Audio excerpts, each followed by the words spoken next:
Bonjour Nicolas Bouzou. Nicolas, la Commission européenne a publié il y a quelques jours un document de travail qui fait le point sur les projections démographiques de notre continent. Ça vous intéresse ? Écoutez, c'est le jour parfait pour en parler, tant la question de la réforme des retraites est liée à un problème démographique qui est parfaitement documenté dans les projections de la Commission européenne. C'est tout le continent qui est marqué par une baisse de la natalité et par un vieillissement de sa population. Au moment où on se parle, 21% de la population européenne a déjà plus de 60 ans. On sera à 30% en 2050. En France, en 2070, Dimitri, la population des 20-64 ans, c'est-à-dire grosso modo la population en âge de travailler, sera tombée à 50%. Vous voyez qu'économiquement, ça ne tient pas.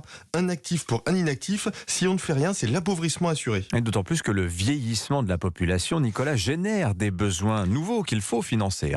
Bien sûr. Alors, au-delà de la question des retraites, évidemment, il y a celle de la santé. Toutes les études montrent que les dépenses de santé augmentent au fur et à mesure de la vie. La question de la dépendance. On a une branche dépendance en France, une nouvelle branche de la sécurité sociale qu'on n'arrive d'ailleurs même pas à doter financièrement. Donc oui, le vieillissement de la population génère de nouveaux besoins.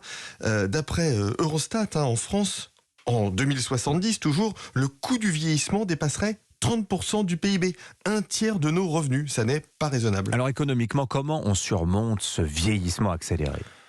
Vous l'aurez compris, il faut trouver le moyen de compenser ou de freiner la baisse de la population active liée au vieillissement. La première solution, c'est l'automatisation. C'est la solution japonaise.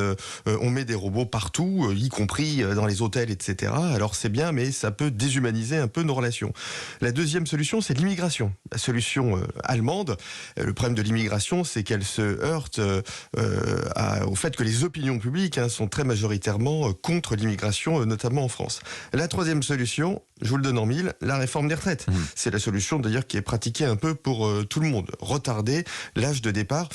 En fait, Dimitri, la vérité, c'est qu'il faudra faire les trois. Il faudra de l'automatisation, de l'immigration, la réforme des retraites, ou alors il y a une autre solution, sinon. On accepte un appauvrissement général dont la baisse des pensions des retraités ne sera qu'un aspect parmi d'autres.